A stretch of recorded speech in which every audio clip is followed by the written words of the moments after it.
বিউলির ডালের বড়ি গ্রাম বাংলার এক ঐতিহ্যবাহী খাবারের নাম। এই বড়ি ছাড়া যেমন শুক্ত অসম্ভব, তেমনি অন্যান্য পদেও এই কলাইয়ের ডালের বড়ি ছাড়া কিন্তু একদমই সুস্বাদু হয় না। আর তার ওপর যদি হয় গয়না বড়ি, তাহলে তার কথাই নেই। এতবার দেখেছি, এত জনের কাছে দেখেছি, নিজে কোনো দিন বানাইনি। তাই আমিও চেষ্টা করে বানিয়ে নিলাম জীবনে প্রথমবার গহনা বড়ি বা গয়না বড়ি। বন্ধুরা, আমি মিনতি পাল আজ আবার নিয়ে চলে এসেছি খুব মজাদার একটা ভিডিও। আশা করি আপনাদের ভালো লাগবে।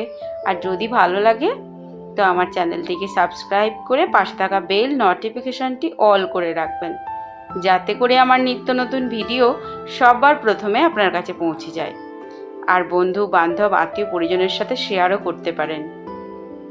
অবশ্যই একটা লাইক দিয়ে সুন্দর একখানা কমেন্ট করে রেখে যাবেন, যাতে আমি আপনাকে ধন্যবাদ জানাতে পারি। আর হ্যাঁ, নতুন করে যে হাইপ অপশন এসছে, এই জন্য আমার ভিডিওটা আপনারা হাইপ করেও দেবেন। তো বন্ধুরা, বানিয়ে নেব গহনা বড়ি। এর জন্য আগের দিন রাত্রে কলাইয়ের ডাল আমি ভিজিয়ে রেখেছিলাম। তো জল থেকে তুলে মিক্সিতে বেটে ভালো করে সামান্য পরিমাণ নুন দিয়েছি, দিয়ে এভাবে হাতে করে ফেটিয়ে নিচ্ছি। আর বাটির মধ্যে জল নিয়ে চেক করে নিচ্ছি, যতক্ষণ না এই ব্যাটারটা বড়িটা কিন্তু ভাসবে ততক্ষণ কিন্তু পারফেক্ট হবে না। তো একটু ভেসেছে, তারপরে আবার একটু ফেটিয়ে নেওয়ার পর ছাদে চলে এসেছি। আর এই ভিডিওটা যখন আমি বানিয়েছি বা বড়িটা যখন আমি দিয়েছি, তখন কিন্তু একটু হালকা হালকা শীতের আওয়াজ ছিল। তো এডিটিংয়ের অভাবে আমি আপনাদের সামনে নিয়ে আসতে পারিনি।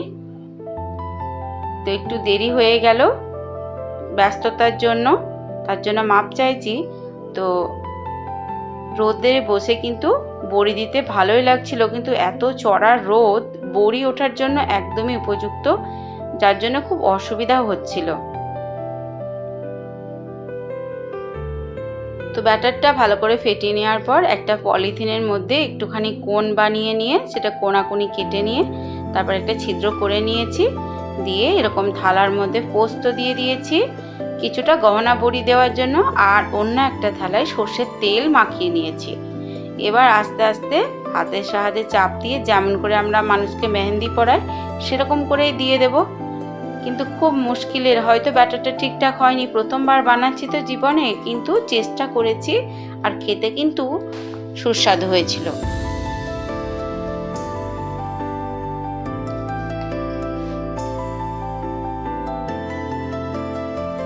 একটু সাবধানে করে নিতে হবে।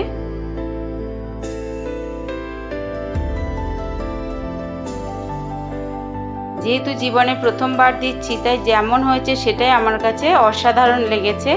তো আপনাদের কেমন লাগলো অবশ্যই আবারও বলছি কমেন্টের মাধ্যমে কিন্তু জানাবেন।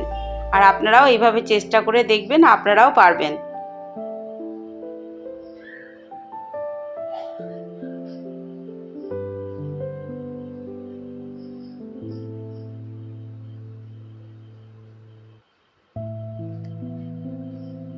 একটু সাবধানে করে নিতে হবে।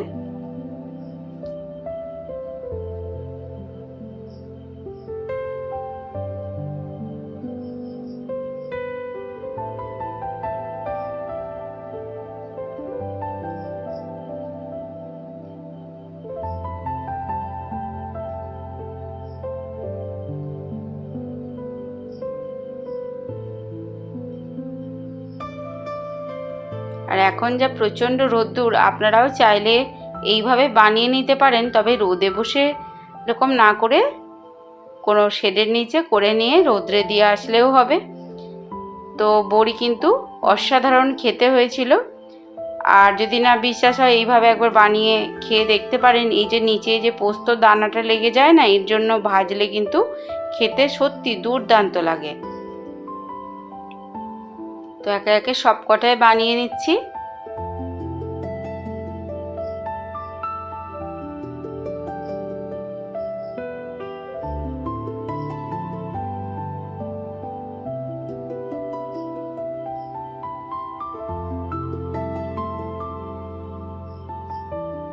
যে কটা পেরেছি দিয়েছি, আর বাদ বাকি আমি কিন্তু যেমন খুশি যেহেতু গহনা বড়ি যেমন খুশি পেরেছি নকশা করে দিয়েছি। দেখতে যেমনই হোক, খেতে তো একই রকম স্বাদ লাগবে, তাই না? তবে একটু পাতলা করে দেওয়াই ভালো, এতে শুকোনোর জন্য সুবিধা হয়।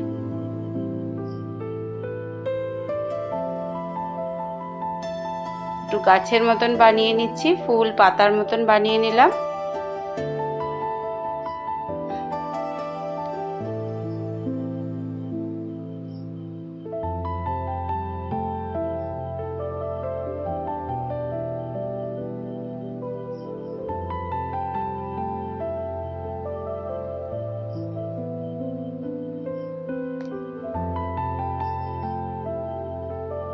যখন বড়িগুলো দিচ্ছি হাসিও পাচ্ছিল মনে মনে।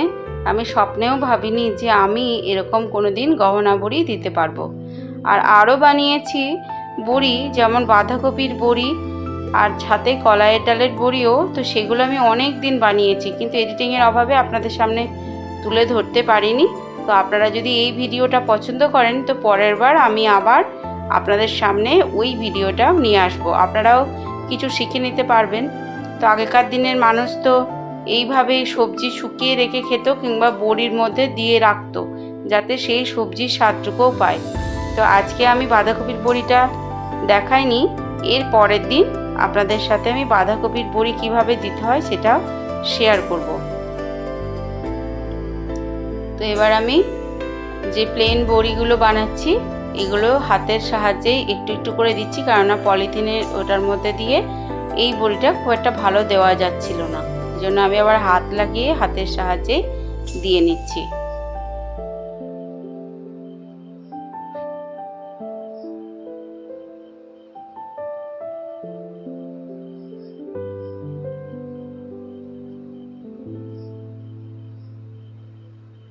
আর এগুলো একদিন একটু কষ্ট করে যদি বানিয়ে রাখা যায়, মাঝে মাঝে রোদ্দুরে দিলে কিন্তু সারা বছরই সংরক্ষণ করে খাওয়া যায়।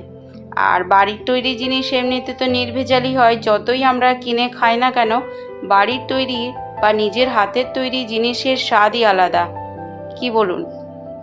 তো কষ্ট করেও বানিয়ে নিয়েছি, কারণ আমাদের বড়ি কিন্তু সবার খুবই প্রিয়। আমরা সবাই বড়ি দিয়ে তরকারি, ভাজা, যে কোনো রেসিপি, ঝাল সবই খেতে ভালোবাসি। তো শুকিয়ে গেছে, শুকিয়ে যাওয়ার পর এই যে থালা দুটো আমি তুলে নিয়ে চলে এসেছি। পরের দিন আর একবার রোদ্দুরে দিয়ে দিয়েছিলাম, তো এই বড়িটা সব থেকে সুন্দর হয়েছে। আমার বানানো সবগুলো গহনা বড়ির মধ্যে এইটাই সেরা হয়েছে।